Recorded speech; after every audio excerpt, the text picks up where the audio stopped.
அனைவருக்கும் வணக்கம். இன்னைக்கு வெள்ளிக்கிழமை மார்ச் 29. தினமணி பேப்பர்ல இருக்கிற முக்கியமான செய்திகள் பார்க்க போறோம். இன்னைக்கு ஹெட்லைன்ல என்ன கொடுத்திருக்காங்க அப்படின்னு சொல்லி பாத்தீங்கன்னா, 1085 வேட்பு மனுக்கள் ஏற்பு, 664 மனுக்கள் நிராகரிப்பு, நாளை இறுதி பட்டியல் அப்படிங்கிற ஒரு ஹெட்லைன் கொடுத்திருக்காங்க. சோ தமிழகத்துல பாத்தீங்கன்னா மக்களவை தேர்தலையொட்டி தாக்கல் செய்யப்பட்ட வேட்புமனுக்கள்ல 1085 மனுக்கள் ஏற்கப்பட்டுள்ளதா சொல்லியிருக்கிறாங்க. மொத்தமா 1749 மனுக்கள் தாக்கல் செய்யப்பட்டுச்சு. அதுல ஏற்கப்பட்டவை 1085, நிராகரிக்கப்பட்டவை 664. அதிகபட்சமா எந்த தொகுதியில வேட்புமனு கொடுத்திருக்காங்கன்னா, கரூர்ல 56 வேட்புமனுக்கள் ஏற்கப்பட்டிருக்குது.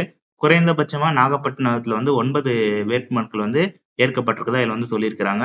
ஸோ இந்த மக்களவையோட சேர்த்து விளவங்கோடு இடைத்தேர்தல், அதாவது எம்எல்ஏக்கான சட்டமன்ற தொகுதிக்கான இடைத்தேர்தல் நடக்க போகுது. அதுல 22 வேட்புமனுக்கள் தாக்கல் செய்யப்பட்டதுல 14 மனுக்கள் ஏற்கப்பட்டிருக்கதா சொல்லியிருக்கிறாங்க. நாளைக்கு இறுதிப்பட்டியல் வெளியிடப்படும் அப்படிங்கிற மாதிரியும் கொடுத்திருக்கிறாங்க. நீ திருக்குறள் என்ன கொடுத்திருக்காங்கன்னா, தீயவை தீய பயத்தால் தீயவை தீயனும் அஞ்சப்படும், தீவினை அச்சம் அப்படிங்கிற அதிகாரத்துல 202வது குறள் கொடுக்குறாங்க. தீய செயல்கள் தீமையை விளைவிக்கும் தன்மை உடையவனாக இருந்தால் அந்த தீய செயல்கள் தீயை விட கொடியவனாக கருதி அஞ்சப்படும் அப்படிங்கிற மாதிரி இதுல கொடுத்திருக்கிறாங்க. ஸோ குரூப் 1க்கான முதல்நிலை தேர்வுக்கான அறிவிப்பு வெளியே இருக்குது. 90 காலி பணியிடங்களுக்கு விண்ணப்பிக்கலாம் அப்படிங்கிற நியூஸ் கொடுத்திருக்கிறாங்க. ஸோ டிஎன்பிஎஸ் பார்த்தீங்கன்னா நேற்று குரூப் 1க்கான 90 வேகன்சியோட பார்த்தீங்கன்னா நமக்கு நோட்டிஃபிகேஷன் விட்டுருக்காங்க. இதுக்கு பார்த்தீங்கன்னா நமக்கு ஏப்ரல் 27ஆம் தேதி கடைசி நாள். அதுக்குள்ள நம்ம அப்ளை பண்ணிக்கலாம்.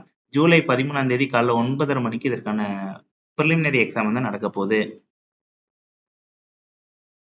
லோக் ஆயுக்தா அமைப்புக்கு தலைவர் உறுப்பினர்கள் நியமனம், தமிழக அரசு அழைப்பு அப்படிங்கிற நியூஸ் கொடுத்திருக்காங்க. லோக் ஆயுக்தா அமைப்புக்கு பாத்தீங்கன்னா தலைவர் 2 உறுப்பினர்களை தேர்வு செய்ய ஓய்வு பெற்ற நீதிபதி GM அக்பர் அலி அவர்களோட தலைமையில ஒரு குழு அமைக்கப்பட்டிருக்குது. இந்த குழுவில் உறுப்பினர்களாக ஓய்வு பெற்ற IAS அதிகாரி K அலாவுதீன், ஓய்வு பெற்ற IPS அதிகாரி K ராதாகிருஷ்ணன் ஆகியோர் நியமிக்கப்பட்டிருக்கிறாங்க. லோக் ஆயுக்தா அப்படிங்கிற பாக்குறப்ப ஊழல் புகார்களை விசாரிக்கக்கூடிய ஒரு அமைப்பு தான். இந்த அமைப்புக்கு தலைவர் மற்றும் 2 உறுப்பினர்களை தேர்வு செய்யறதுக்கு இந்த குழு இப்ப தற்போது அமைக்கப்பட்டிருக்குது. விசில் செயலியில் இதுவரை 1383 புகார்கள், தலைமை தேர்தல் அதிகாரி அப்படிங்கிற நியூஸ் கொடுத்திருக்காங்க. தேர்தல் தொடர்பான புகார்களை தெரிவிக்கிறதுக்காண்டி ஒரு ஆப் லான்ச் பண்ணியிருந்தாங்க. விஜில் அப்படின்னு சொல்லக்கூடிய இந்த ஆப்ல பாத்தீங்கன்னா இது வரைக்கும் 1383 புகார்கள் பெறப்பட்டிருக்குதா தலைமை தேர்தல் அதிகாரி சொல்லியிருக்கிறாங்க.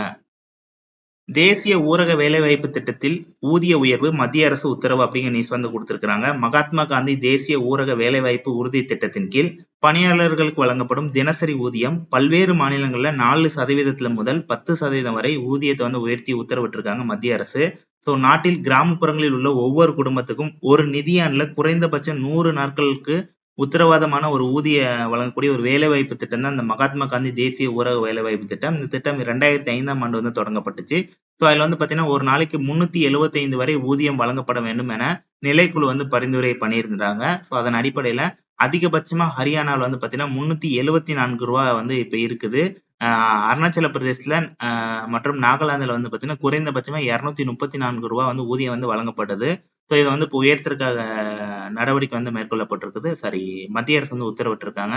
ஸோ தமிழகத்துல ரூபாய் 25 அதிகரிச்சு 319 வழங்கப்படும் அப்படிங்கிற மாதிரி சொல்லியிருக்கிறாங்க.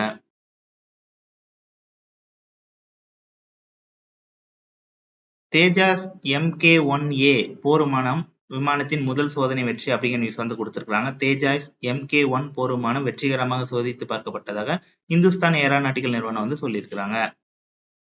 2023 25.55 லட்சம் பேருக்கு காசநோய் பாதிப்பு அப்படிங்கிற நியூஸ் கொடுத்திருக்காங்க. 1960ஆம் ஆண்டில் தேசிய காசநோய் ஒழிப்பு திட்டம் தொடங்கப்பட்ட நிலையில், அதாவது இந்த அளவுக்கு ஒரு வருஷத்துல அதிக காசநோய் பாதிப்பு கண்டறியப்படவில்லை. 1960ல இருந்து பாக்குறப்ப இதுதான் அதிகபட்ச எண்ணிக்கை சொல்லியிருக்கிறாங்க. ஸோ அந்த 2015ஆம் ஆண்டு ஒப்பிடுகையில் இது 18% குறைந்திருக்குதா சொல்லியிருக்கிறாங்க.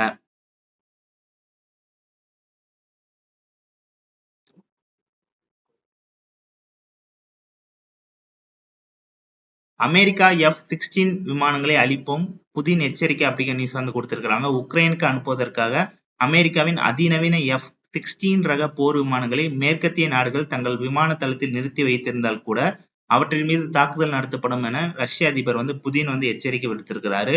நேட்டோ அமைப்பை சேர்ந்த அமெரிக்காவின் ராணுவ பட்ஜெட் மட்டுமே ரஷ்யா விட 10 மடங்கு அதிகம். அப்படி இருக்கும்போது நேட்டோவுக்கு எதிராக ரஷ்யா எதற்காக போர் தொடுக்க போகிறது?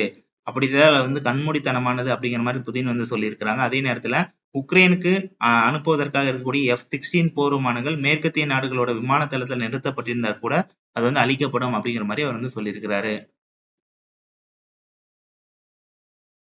அவ்வளவுதான் எனக்கு இருக்கிற முக்கியமான செய்திகள். நன்றி, வணக்கம்.